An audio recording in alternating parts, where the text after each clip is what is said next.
Hola chicos, muy buen día. Espero todos se encuentren súper bien. Y pues chicos, el día de hoy vamos a hacer un repaso sobre los líderes de las sublevaciones indígenas. Recuerden que nosotros en estos días hemos estado hablando, o la anterior semana iniciamos hablando sobre las sublevaciones indígenas en el siglo XVIII. Dentro de eso, guaguas, nosotros habíamos mencionado varias características, varias causas que llevaron a los pueblos a generarse o a desarrollar estos levantamientos o sublevaciones. Recordarán ustedes que habíamos mencionado que era la mayor causa o el mayor motivo para desarrollar estas sublevaciones fueron los abusos. Perfecto, los abusos a los que se habían visto expuestos todos los indígenas, el trato, la explotación, el cobro de impuestos, el pago de diezmos, el trabajo demasiado fuerte a los que se veían expuestos cada uno de ellos.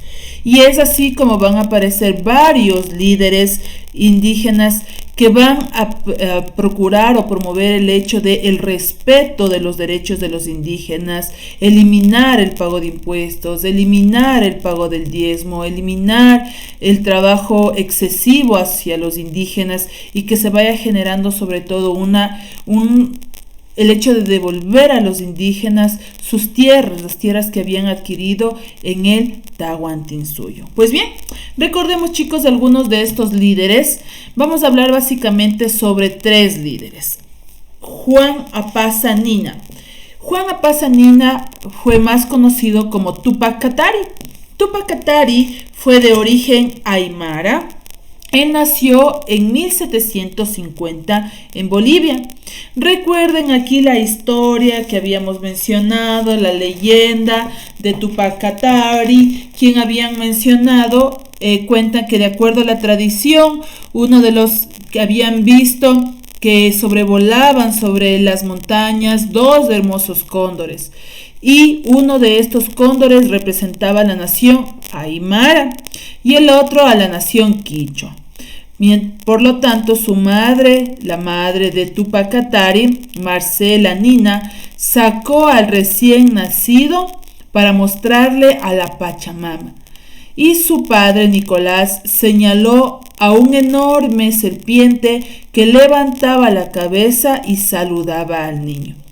Con este hecho, esta leyenda que se cuenta, se manifestaba que Túpac Katari iba a ser de gran importancia para el pueblo aymara y para el pueblo quichua. ¿Ok? Túpac Katari, recordemos que él tuvo dos hermanos con quienes también luchó en este aspecto de las sublevaciones. Ellos quedaron huérfanos a la edad de los 7 años y Túpac Katari fue adoptado, digámoslo así, por un religioso católico quien trabajó como sirviente para él. ¿Ok? En este proceso él comenzó ya a observar y a criticar el maltrato que vivían los indígenas en la época colonial. Dentro de las actividades que Túpac Katari desarrolló fue de comerciante, fue también panadero. En las actividades de comercio él vendía coca, bayeta y ahí es cuando a él se le facilitó este hecho de poder observar el trato que recibían los indígenas. Con esta situación él va a hacer una comparación cultural de lo europeo con lo indígena. Él manifestaba que la cultura europea era individualista y era codiciosa, que solamente quería abarcar el poder y así satisfacer solo sus necesidades. Mientras que los indígenas o la cultura indígena, Katari decía que era comunitaria, eran solidarios y era armónica, que querían buscar la paz entre sus miembros. Pues bien, Túpac Katari se va a casar con Bartolina Sisa, ¿ok? Y dentro de esto, junto a su esposa, él va a liderar uno de los levantamientos más destacados contra las autoridades españolas. Ellos se enfrentaron con armas muy primitivas frente a las armas que poseían los españoles, armas de fuego, ¿ok? Pero en este enfrentamiento los españoles reconocieron el valor y el coraje con el que los indígenas luchaban, enfrentaban por reclamar sus derechos, por hacer oír su voz. Como una de las técnicas de ataque que desarrolla el grupo de Katari es crear una represa alrededor de la ciudad de Paz.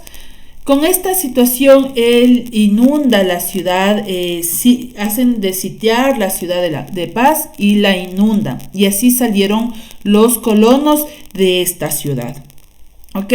Posteriormente, los españoles compran algunos mestizos y también indígenas, quienes van a traicionar a sus líderes. Y con esta situación toman prisionera a Bartolina Sisa y la ejecutan cuando ella tan solo tenía 26 años, en el año de 1781. Mientras tanto, que por el lado de Katari también fue traicionado y se lo condenó a muerte. En este proceso vamos a ver que mientras se generaba la ejecución o el descuartizamiento de Tupac Katari, él menciona la frase: solo a mí me matan, pero volveré y seré millones. Dentro de esta situación se produce el descuartizamiento de Katari y se menciona que su cuerpo fue distribuido en 6 lugares del territorio boliviano, teniendo así la cabeza en la Plaza Mayor de La Paz, el tronco y el corazón en el Alto, el brazo derecho en Achaquicha, el brazo izquierdo en Ayoayo, la pierna izquierda en Caquiaviri y la derecha en Chulumani. Tiempo después, 10 meses después exactamente, su cuerpo es nuevamente reunido y se lo incinera y es arrojado al viento. Eso por el lado de Tupac Katari y Bartolina Sisa, que gracias a la lucha que ellos realizaron en el territorio boliviano, muchos de los poblados indígenas pudieron hacer escuchar su voz, y en su nombre muchos partidos políticos, grupos guerrilleros, sindicatos, los centros educativos han adoptado sus nombres para hacer llamar a estas instituciones. Ahora vamos con otro personaje que igual se va a ubicar en la lucha en el territorio boliviano. Él es José Gabriel Condorcanqui Noguera. José Gabriel Condorcanqui Noguera fue conocido tiempo después como Tupac Amaru II, debido a que él mencionaba que era descendiente de Tupac Amaru I, uno de los más reconocidos o uno de los últimos incas que enfrentó en la resistencia frente a los españoles. Entonces, en honor a él y al mencionar que era descendiente de él, toma su nombre como Tupac Amaru II. Pero bueno, José Gabriel nace el 19 de marzo de 1738 en un poblado de El Cusco, Bolivia. Fue hijo, él tuvo una ventaja económica, llamémoslo así, debido a que su padre fue curaca y tenía un cierto nivel económico y social dentro del estrato colonial. Él tuvo la facilidad de estudiar. Él estudió en un colegio que era exclusivo para caciques, conocido como San Francisco de Borja. Ahí él estudió latín. Posteriormente, él se casa con Micaela Bastidas, quien también va a ser uno de los íconos en la lucha por los derechos de los indígenas.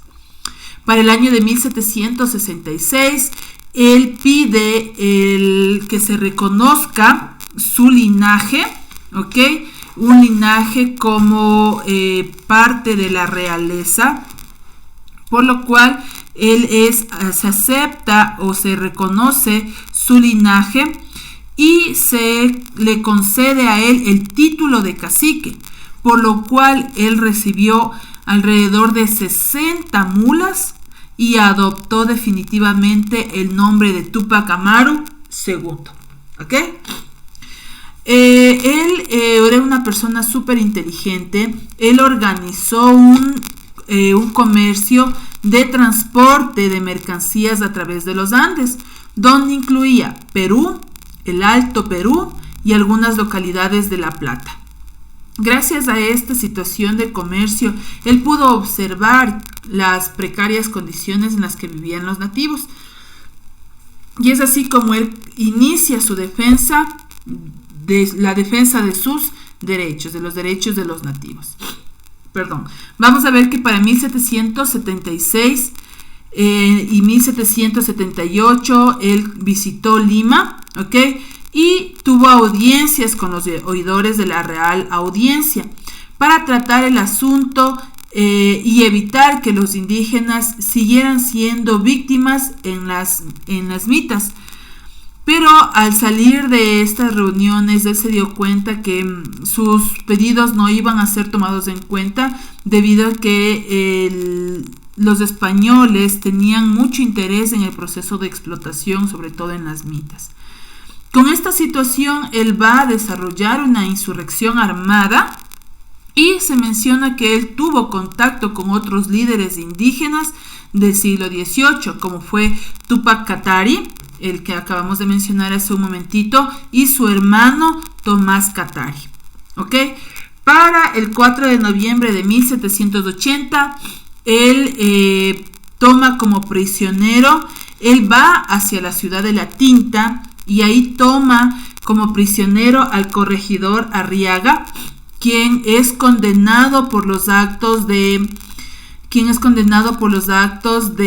abuso de poder contra los indígenas, y 6 días después es ejecutado. ¿Okay? Con esta situación se da un aliento, digamos así, o se motiva a los indígenas para reclamar sus derechos, y es así que él reúne un ejército de alrededor de 40,000 hombres. Dentro de los postulados que tenía Túpac Amaru frente al desarrollo de estos acontecimientos, teníamos primero que él quería la restitución, es decir, que a los indígenas se les devuelva sus territorios, los territorios que les correspondían según el Tahuantinsuyo, y además se dé el proceso de abolición de la esclavitud. ¿Ok? Tiempo después vamos a ver que en este proceso todas las proclamas que realizó las firmó como rey, marcha hacia el Cusco, pero no logra entrar y da un proceso de retiro. Pero él fue en este proceso ganando cada vez más adeptos. Posterior a esto, el virrey Jauregui tuvo conocimiento de que habían estas rebeliones y envía nuevas tropas para apoyo a los españoles. ¿Ok? Es así que Túpac Amaru vuelve a el Cusco, pero en el camino hacia esta ciudad es derrotado. Logra huir, pero fue traicionado por miembros de sus propias filas y fue condenado a muerte. ¿Ok? Eso en relación a los representantes que nosotros hemos hablado de la época colonial de las sublevaciones en Bolivia. Vamos a observar un pedacito de este video. Como antecedente encontramos la rebelión de Túpac Amaru II, cuyo nombre era José Gabriel Condorcanqui. Fue un caudillo indígena en la región del Cusco que proclamaba ser descendiente de Túpac Amaru, el último soberano inca, y de ese modo logró encabezar una de las principales rebeliones en noviembre de 1780, que buscaba eliminar la mita y devolver la tierra a sus verdaderos dueños. Amaru logró reunir un ejército muy numeroso, pero muy poco armado. Debido a eso, cuando los rebeldes se preparaban para tomar la ciudad de Cusco, la superioridad de las tropas españolas derrotaron las tropas de Túpac Amaru, quien fue capturado en 1781 y llevado a Cusco, donde fue ejecutado junto a su mujer, Micaela Bastidas, y 2 de sus hijos. Otra rebelión sumamente importante fue la de Tomás Katari, que sucedió un año después de la rebelión de Túpac Amaru, en Chayanta, región cercana al Cerro Rico de Potosí, Debido a los abusos cometidos por el corregidor de la región, principalmente el aumento de los tributos, Tomás Catari viajó hasta la Real Audiencia de Charcas. Al no obtener respuesta, fue hasta Buenos Aires a presentar su reclamo al virrey, quien se comprometió a darle una recomendación para que lo atienda. Sin embargo, al volver nuevamente a la Real Audiencia de Charcas, enseñando la recomendación del virrey, el corregidor de Chayanta no solamente negó sus peticiones, también logró desprestigiar y humillar a Tomás Catari, quien cuando regresó a su comarca fue tomado preso y acusado de provocar perturbaciones en el cobro de los impuestos. Esta situación enfureció a los pobladores y, organizados por los hermanos de Tomás Catari, tuvo lugar una revuelta que logró liberar a su líder. Finalmente, ese mismo año, un ejército español que partió desde el Perú logró capturar de nuevo a Tomás Catari y lo mataron, arrojándolo desde un precipicio en la provincia Yamparaes, y de ese modo la rebelión fue sofocada poco a poco. Posteriormente, también apresaron a los hermanos Catari y los ejecutaron. Otra rebelión sumamente importante en el territorio boliviano fue la del cacique Julián Apaza, en marzo de 1781, quien tomó el nombre del caudillo Túpac Amaru y el apellido de Tomás Catari y se autonombró Túpac Catari. Así fue que logró conquistar varias provincias paceñas y finalmente logró consolidar un primer cerco a la ciudad de La Paz que duró 109 días. Sin embargo, las tropas españolas lograron romper el primer cerco de Catari. Luego, en agosto de 1781, intentó por segunda vez apoderarse de La Paz, pero llegó un nuevo ejército de los españoles desde el virreinato del Río de la Plata, encabezado por José Reseguín, frente a lo cual Túpac Catari tuvo que replegarse en el santuario de Peñas. En la batalla fue apresada la esposa del caudillo, Bartolina Sisa, quien fue su colaboradora y también jefe activo de la rebelión. Finalmente, Túpac Catari fue traicionado por Tomás Incalupe, quien lo entregó a los españoles, y posteriormente fue descuartizado en la plaza de Peñas, su cabeza enviada a La Paz, y Bartolina Sisa fue ahorcada. Por otro lado, en el oriente boliviano. Pues bien, eso dentro de los personajes que nosotros hemos venido hablando en relación a las sublevaciones del siglo XVIII y a las que tienen que ver en el territorio boliviano. Y aquí en Ecuador, chicos, nosotros debemos recordar lo que ya habíamos hablado el día de ayer sobre Fernando de Aquilema.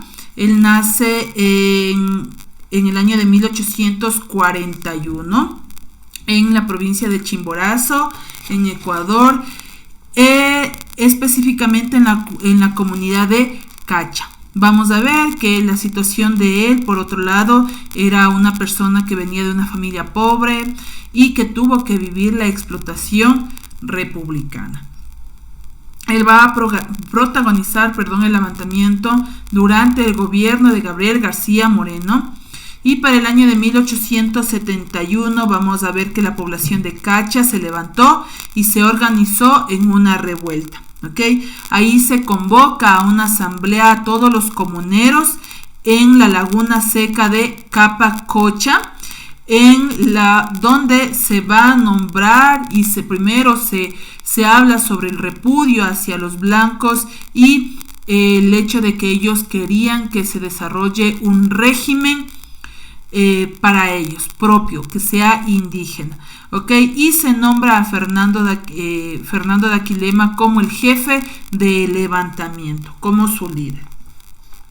Dentro de las principales causas que motivaron la lucha de Fernando de Aquilema fue el no pago del diezmo, no ir a trabajos en la carretera nacional que se estaba desarrollando en ese tiempo, recuperar para los indios los territorios de las haciendas, no pagar derechos parroquiales, no trabajar para un blanco, así les pagasen en oro, acabar con los blancos y con su gobierno, pero sobre todo formar un gobierno propio, ¿ok?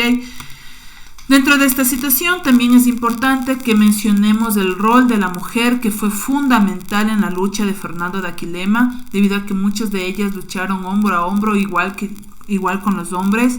También sirvieron como asistentes o de auxilio en el caso de los heridos, y también en la preparación de los alimentos para la comunidad, para las personas que estaban en rebeldía.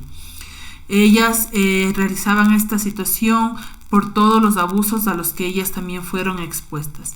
Dentro de esto va a destacar una de las mujeres que estuvo como líder, Manuela León, quien, según se cuenta, mató al teniente político y ella le extrajo sus ojos y los guardó en su anaco. ¿Okay? Entonces, eso en relación a el papel que realizaron las mujeres en las sublevaciones del siglo XVIII. Ok, chicos, eso es todos los contenidos que nosotros hemos tenido que trabajar en este parcial, en este año lectivo. El día de mañana vamos a trabajar con una actividadcita en relación al COVID, y pues ha sido un gusto trabajar con cada uno de los contenidos con ustedes en este año lectivo. Ok, guaguas, cualquier novedad, cualquier situación, nosotros ya estaremos manifestándola. Que tengan un buen día.